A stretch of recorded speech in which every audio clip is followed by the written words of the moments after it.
Good afternoon, Sure. everyone. Thanks for attending the third seminar series of this effort that the university and especially the master's program in civil engineering is doing. It's in part thanks to the professors and researchers all around the world that are connected with us every time that we share this space. In this time, we have Dr. Andres Alonso-Rodriguez. He is a civil engineer from Javeriana University. His master's was from Los Andes University in Colombia. His PhD is the Rose School in Italy. He had a lot of involvement with American institutions and American professors while developing his PhD.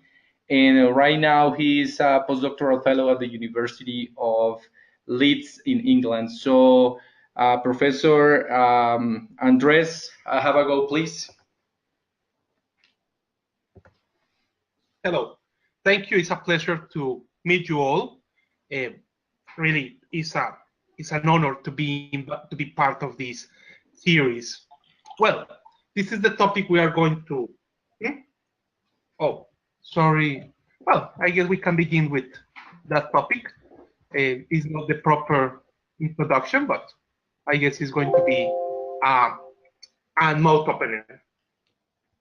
So, firstly, we are going to look at ways to represent earthquake-induced ground motion through simple mathematical expressions. This is based on the work of a colleague or a friend, Professor Papageorgiou, who I met in Patras in Greece. More or less, he tried to develop simplified expressions to represent what you can look at this slide. This trend of near-fall ground motion that seems to follow these mathematical expressions. Moreover, he did this more or less by hand, more or less trying to fit velocity time histories to these processes. And he found that they were capable of representing the peak response of a single degree of freedom in displacement, acceleration, and velocity. I am not sure. I presume you're familiar with tripartite spectra. So besides just representing the waveform, it can actually take a look on how a single degree freedom behaves and achieving a lot of synthesis, as you can see. This work has gone through. Now we have systematical ways to extract this pulse-like ground motion. This is based on work done by Baker and Sahi from Stanford University. I also got into this topic because my doctoral advisor was Professor Eduardo Miranda. So he was also quite keen, and Stanford has been doing extensive research in this piece of work.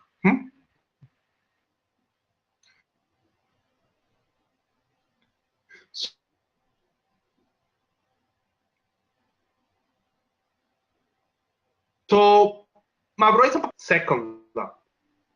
In the first stage of my doctorate, Professor Miranda had some insight and really knew that this expression was a little bit tricky. And after some work, I managed to find that you can actually represent it like this. So we don't have a complex product of the sum of two terms. We just have three harmonic terms. And as I told you, if you can propose something just made of two harmonics, I will toss my hat to you.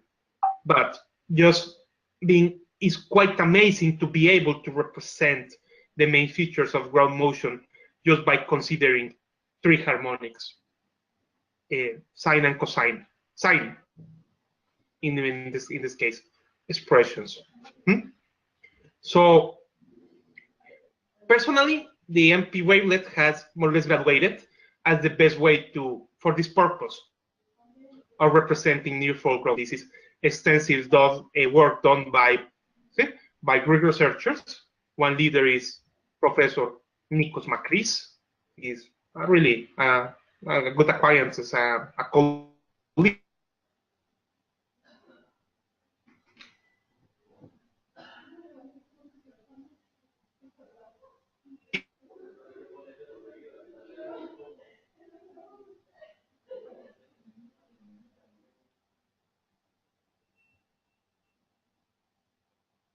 He's now in Florida State. So traditional wavelets have dreadful formulas, as you can see, exponentials and that stuff. Just compare with the sum of three harmonics. And this is the kind of stuff you can do with the Mavrois-Papagorgio pulse, and which has been alternatively represented by me and Professor Miranda. So since we are dealing with the sum of three harmonics, you can use superimposition to find the response of a single degree of freedom. And then you can keep going.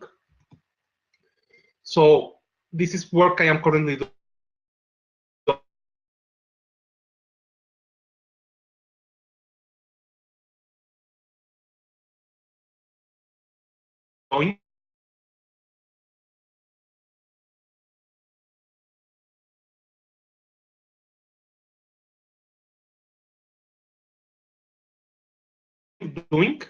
Open a window to perform both input and structural response identification.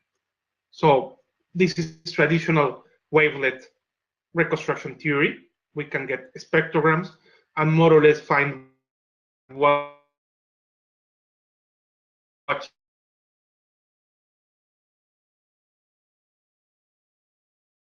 are the most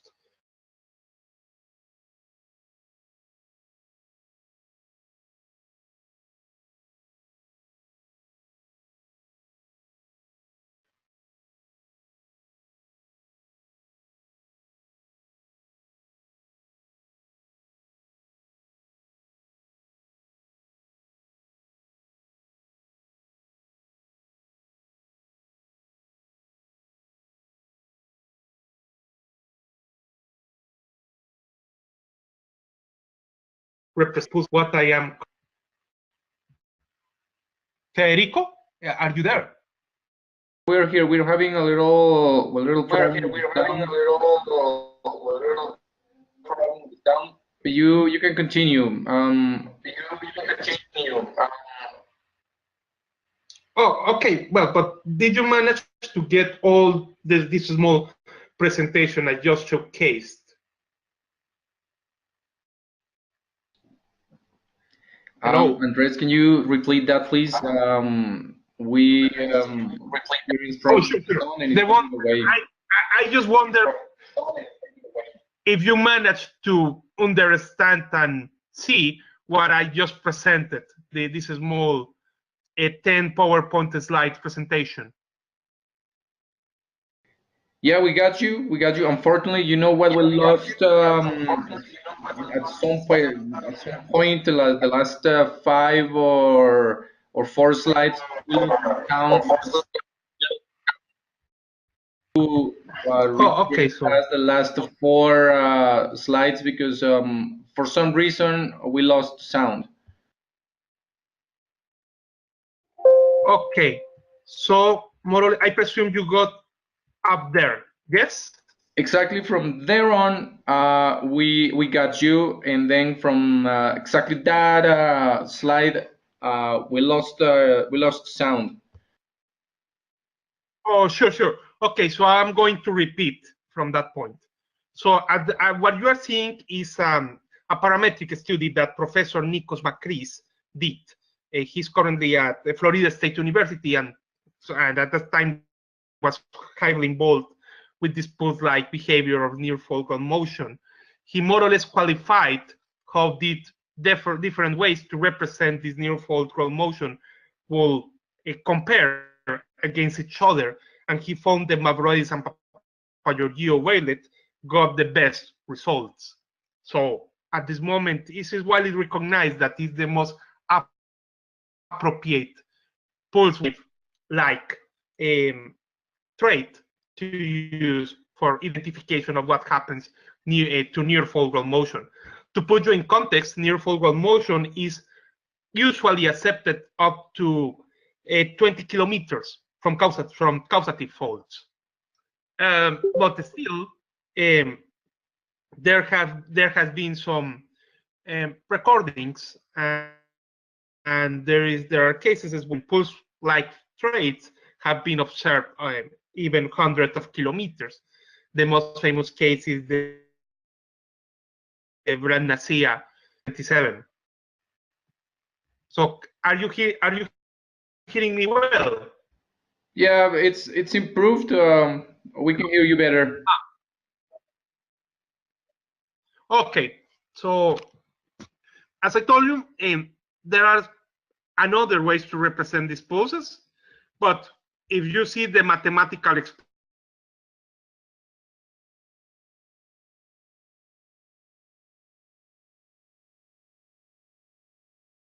expressions are just dreadful. Simulated wave to represent ground motion through sine terms. As you can see, despite being simple, this wavelet has a wide range of ways to represent this pulse-like ground motion.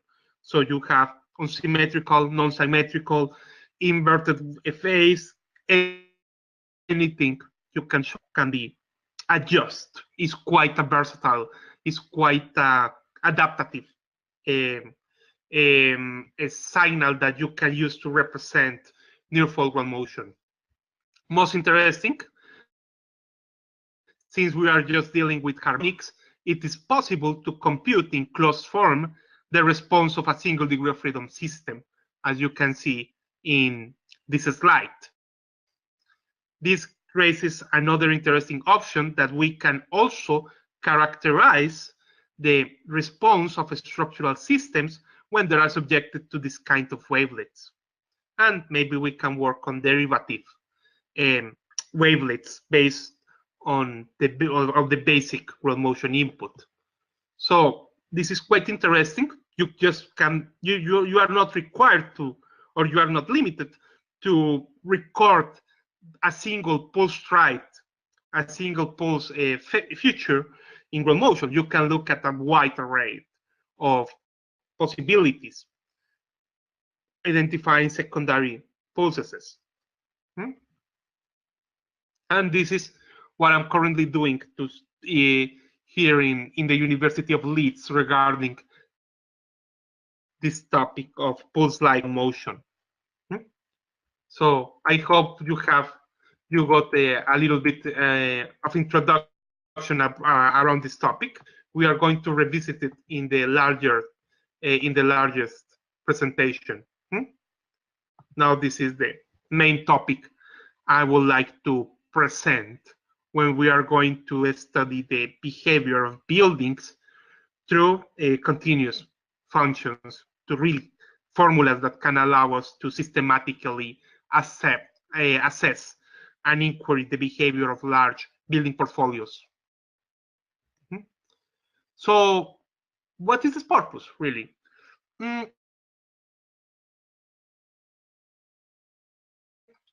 If we look, we see that the structural response more or less is elastic when you have the largest loss observed.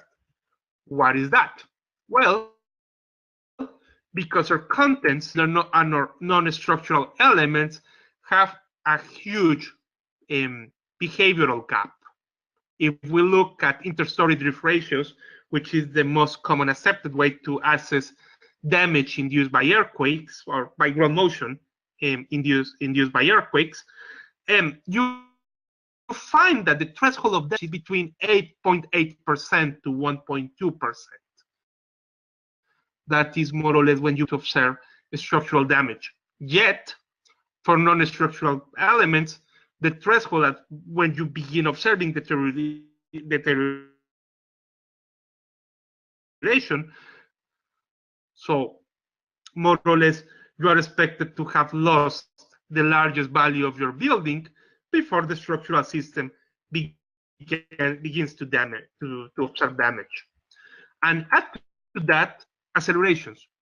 because the system remains elastic, there is no mitigation to nonlinear behavior. So it's really not uncommon to observe that you can have huge accelerations in top of 1g. If you experience an acceleration larger than 1g in the vertical direction, you will fly. And indeed, this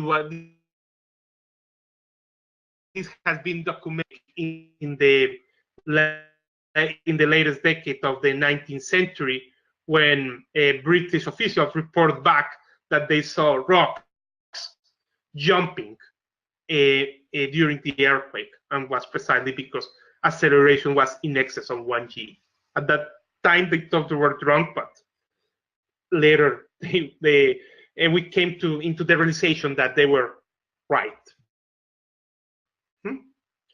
So more or less, to have this in a graphical way, we can use the concept of fragility curves. Fragility curves denote the probability of exceeding a particular damage state. This is done for pre- and post-Northridge connections. This is work done by Professor Miranda. And you see that more or less the median value when you have yielding, which is the first damage stage in a structure, is around 1%. See? Even for mild steel, you're talking about 0.8 interstory drift. But if we look at drywall partitions, at 1%, you have to go into replacement, serious interventions. So what does that mean? That you are going to have a huge economical losses because your non-structural elements are heavily compromised. So what is the main goal of the research line? More or less, to assess the response of high-rise buildings and mid-rise buildings through equations, allowing us to characterize large portfolios. Why closed-form solutions? They are really easy to understand. They are just based on equilibrium, as you are going to see. Usually they involve a low amount of parameters, so you can really target, you can really separate the individual effects of each one of the variables involved in the analysis. And finally, since you are dealing with a few parameters, since you are also working with a formula, you can really dig up and understand what is happening. Oh, I want to make a pause. Everything is getting my voice? Can you hear me well? Being well recorded, Andres. It's going so far. Hello? Okay, thank you. So,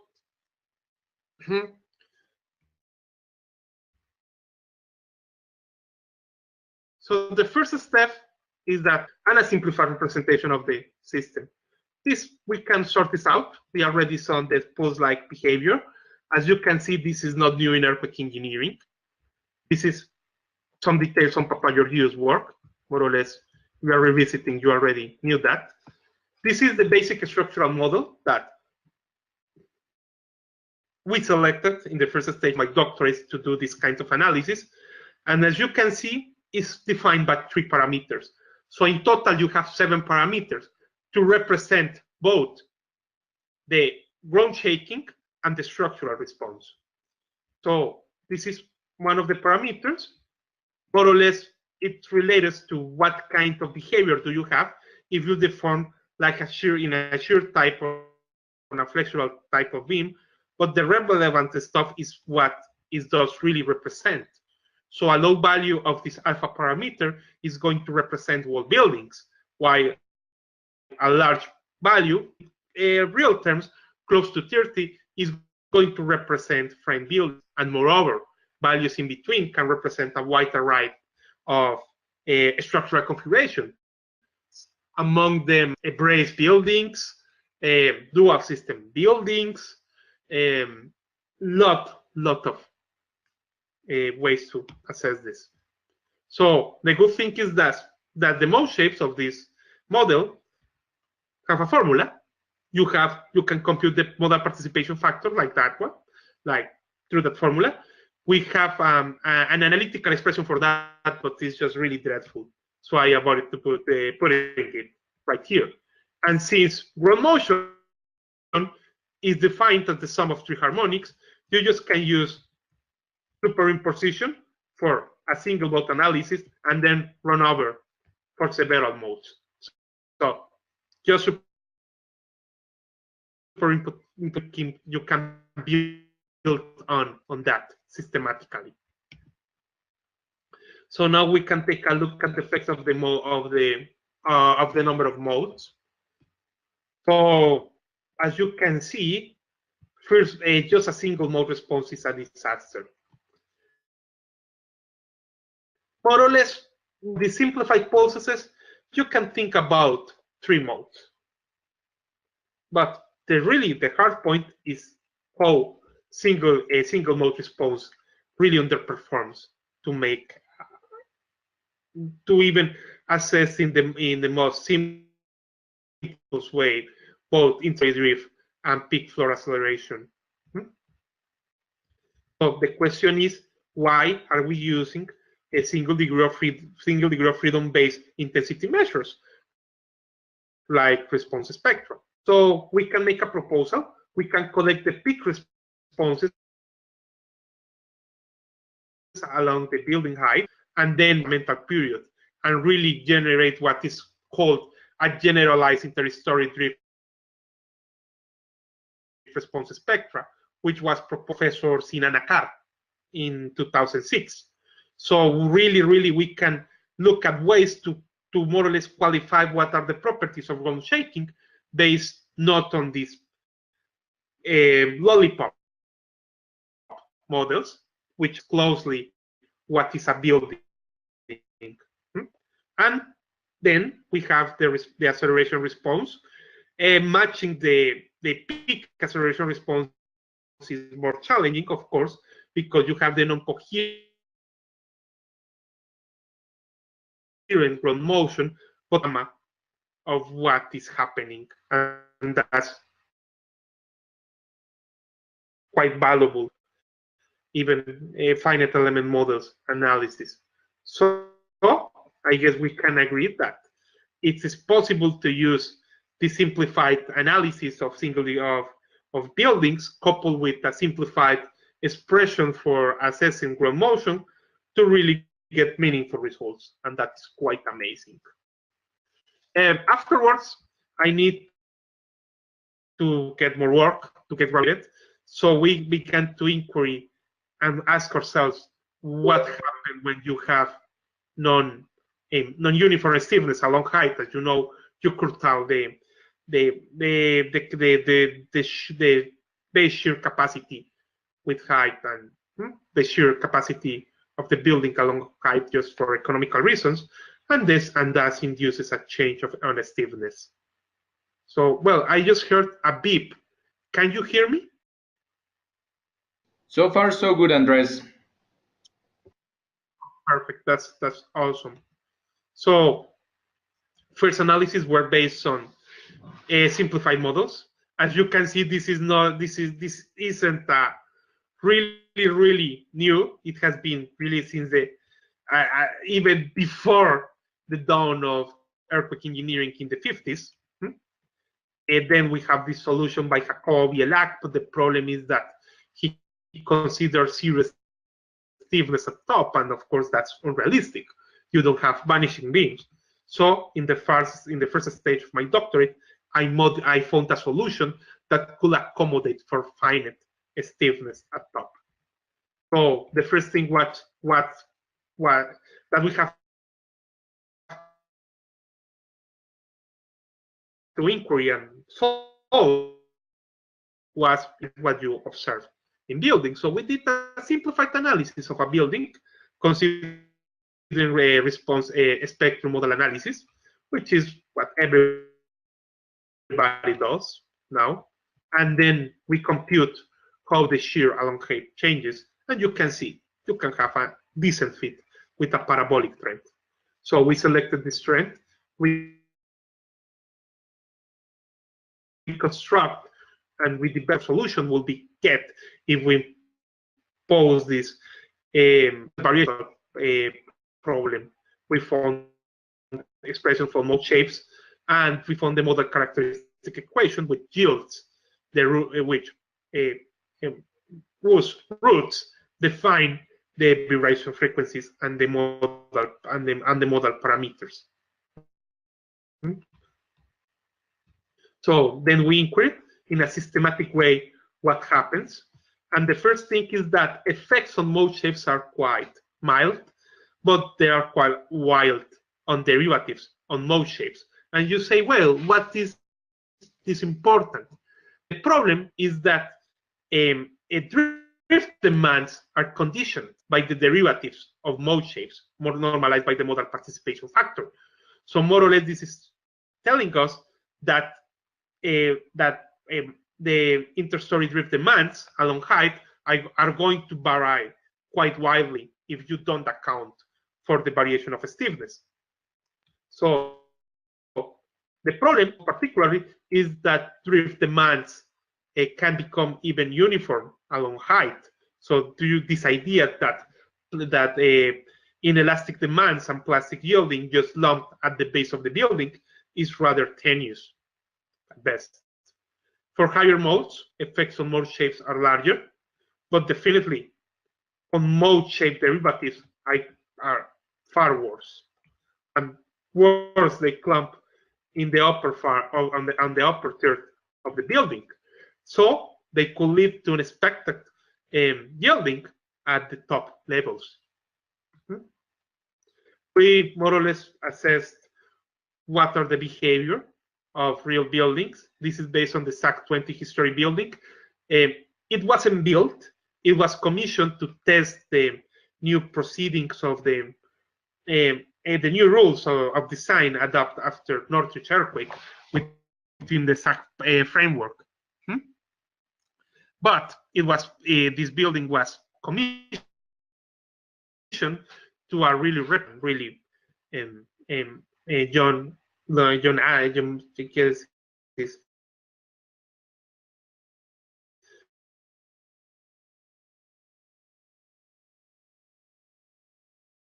John Maynard assets in LA and with the American practice. So we did some system identification on mode shapes. You can see that the difference compared to the uniform model are at first sight mild, but look at what happens when you subject this to earthquake low motion. Particularly, if you look at displacement and drift demands, and particularly drift demands, you are out of whack. Really miss a lot if you consider a uniform building. And with acceleration, things are a little bit noisy, but at top, particularly, you will see that including the stiffness is quite important. If we did that to a Christchurch Cathedral College record, and the fitting is better. Chichi record was a little bit noisy, so a lot of high frequency components, and that's trying to mess stuff. Cathedral College is a pulse-like motion, so you can see how the model captures in a better way what is happening, and definitely how the uniform model is completely lost. And particularly look at this. Peak drifts are observed at a height of 80% of building height. See? Normalized ratio. So your first yielding will be on the top floors rather than on the base. So finally, we have to move. Doing the stuff with the shear beam was great, but we will be quite limited and will be rather constrained to assess framed buildings. So we decide to revisit our analysis and propose something called buildings, frame buildings on all the universe. Again, we go and represent the streams. Now the mode shapes are described by, for the shear beam, we have just real value Lejeune functions. Now we have complex value Lejeune functions, which make the analysis more complicated. Now we have more boundary conditions to assess because we are not involved in flexure in the problem, and then we have to more or less make the determinant of this 0 to find the model characteristic equation, and the mode shapes are given by that. So we validated the solution with a dense finite element model representation to showcase the correctness of what we were proposing, and you can find that we have a close match. So it's quite interesting. Again, detailed. Effects on mode shapes are mild. Effects on mode shapes are huge, really critical, even for wall buildings. Do you see what is happening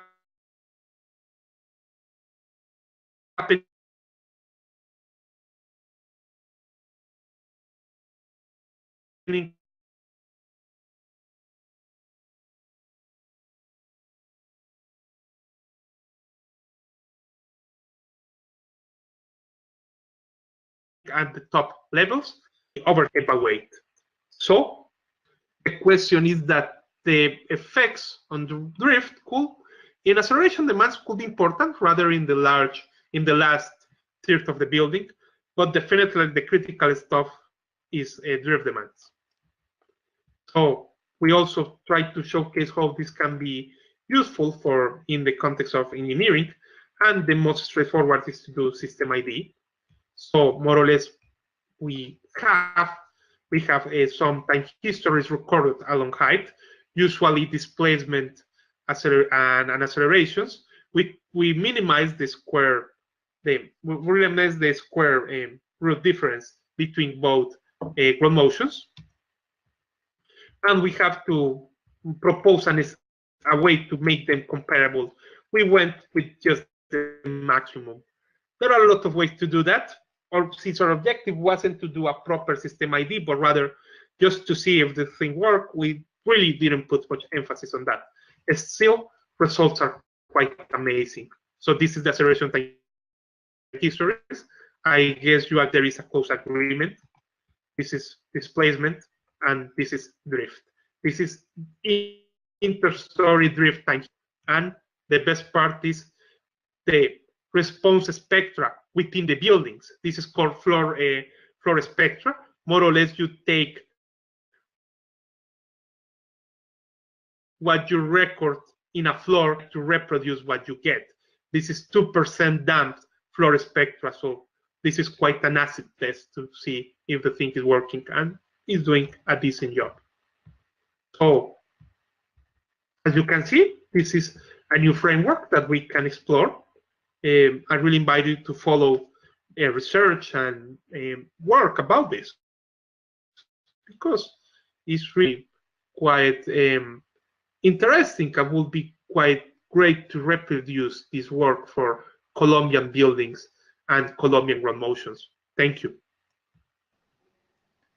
Well, Andres, thanks so much. And like you said, it will be interesting to see what will be the solutions for well-known and well-studied structures in Colombia using your model. Now I'm going to ask if anyone might have a question. Does anyone attending online have a question for Dr. Alonso?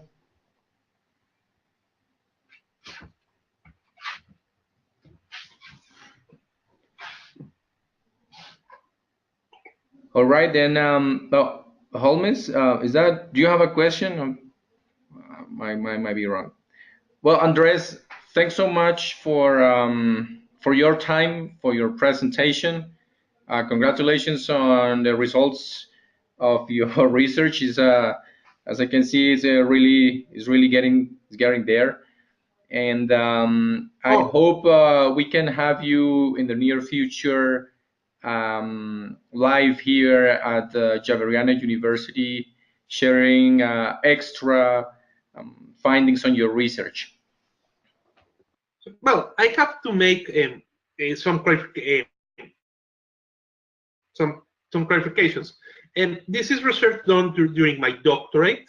Indeed, I have managed to publish 3 papers about this. So if someone wants further information, I can provide my papers about them. Currently, I am working on adapting these models to assess the behavior of underground structures. I have already some preliminary results, but still I am debugging them. I expect to have, I am already also working on a paper draft. So maybe results are going to be available next year, maybe around July. If someone wants to get involved with this, I am quite welcome to provide guidelines. And if there is an opportunity, we can even study doing some a master thesis under my remote supervision, if that is allowed. Andres, and thanks so much for your offer. I am pretty sure that if I share this with some students, a couple of guys will come up with the enthusiasm that we need for to follow your research. So thanks so much, Andres, and have a good day. The same for you. Uh, the same for you. Again, was really a pleasure to being able to collaborate with you, and I hope we can develop interesting projects in the future. Thank you. Again, and good night. Good night. Oh, that's lovely. Bye bye.